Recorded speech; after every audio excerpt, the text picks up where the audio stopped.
آج کے دور میں اس موبائل کا کیڑا ہو گیا ہے۔ آپ اپنے موبائل کو استعمال کرتے جائیں، گوگل کو سرچ کریں اور اپنی دنیا کی تاریخ پڑھتے جائیں، آپ کو اس دنیا کی تاریخ کے بارے میں پتہ چلے گا کہ اس دنیا کے اندر جتنی بھی ترقیات ہوئی ہیں وہ زیادہ تر 1400 سال کے درمیان ہوئی ہے۔ آپ 1400 سال سے پہلے کی ہسٹری اٹھا کر کے دیکھیے۔ 1400 سال پہلے جب نبی پاک علیہ السلام کی جلوہ گری اس دنیا کے اندر نہ ہوئی تھی، اس سے پہلے کی جب آپ ہسٹری پڑھیں گے تو روئے زمین پر آپ کو نہ کوئی یونیورسٹی نظر آئے گی، نہ کوئی بڑے کالج اور بڑے پیمانے پر تعلیم ہوتی ہوئی نظر آئے گی۔ لیکن اللہ تبارک و تعالیٰ کا یہ کرم دیکھیے کہ جب سے اللہ تبارک و تعالیٰ نے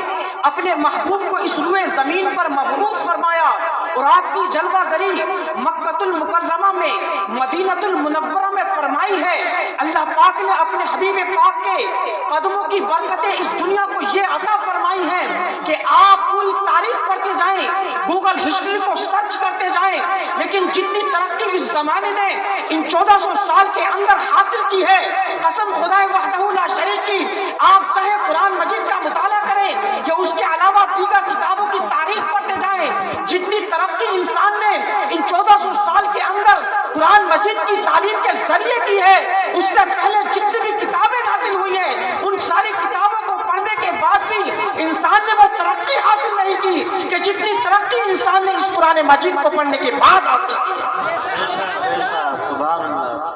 آپ آکسفورڈ یونیورسٹیز کی تاریخ پڑھیں،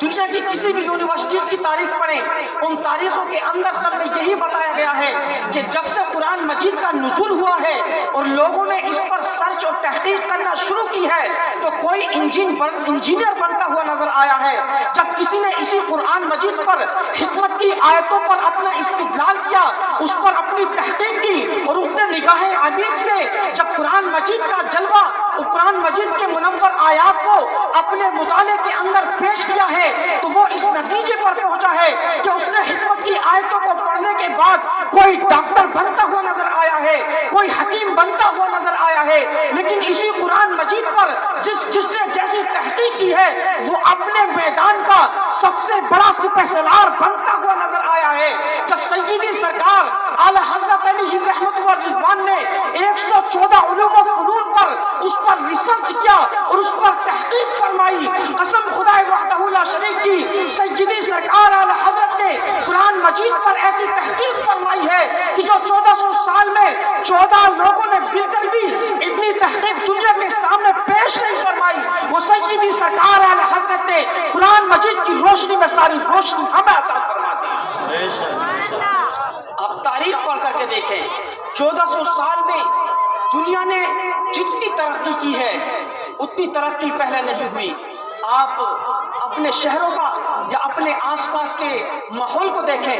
روڈ نہیں تھے، نہ ایسی بلڈنگیں تھیں، نہ ایسے انجینئرز، ڈاکٹرز، نہ حکیم و اطباء، نہ ایسے یونیورسٹیز، نہ کالج، نہ مدارس، لیکن جب سے اللہ تبارک و تعالیٰ نے قرآن مجید اس امت کو عطا فرمایا ہے تو قرآن مجید کا فیضان اس دنیا میں یہ عطا کیا گیا ہے۔ بزرگان دین سے جب اس بارے میں سوال کیا گیا، بزرگان دین نے اس کا سوال کا جواب عطا فرمایا ہے کہ انسان پر سب سے بڑا احسان اللہ پاک نے اپنے مقدس کلام کے ذریعے عطا کیا ہے، اور اس کلام مقدس کو اللہ پاک نے کسی اور پر نازل نہیں کیا بلکہ اپنے محبوب پاک علیہ السلام پر نازل فرمانے کے بعد امت مسلمہ پر اور امت مسلمہ کے علاوہ جتنی روئے زمین پر قومیں بستی ہیں، اللہ پاک نے ہر انسان پر سب سے زیادہ افضلیت عطا فرما دی ہے اور انسان کو وہ ترقی اور بلندی اس قرآن مجید کے ذریعے ایسی عطا فرما دی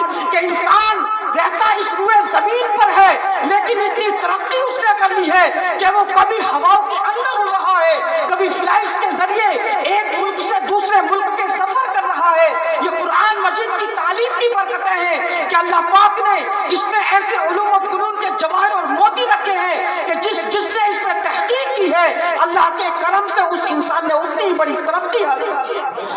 بے شک بے شک، سبحان اللہ۔ تعلیم وہ فن ہے کہ جب انسان اس پر عمل کرتا ہے جو اللہ پاک نے فرمایا، اقرا،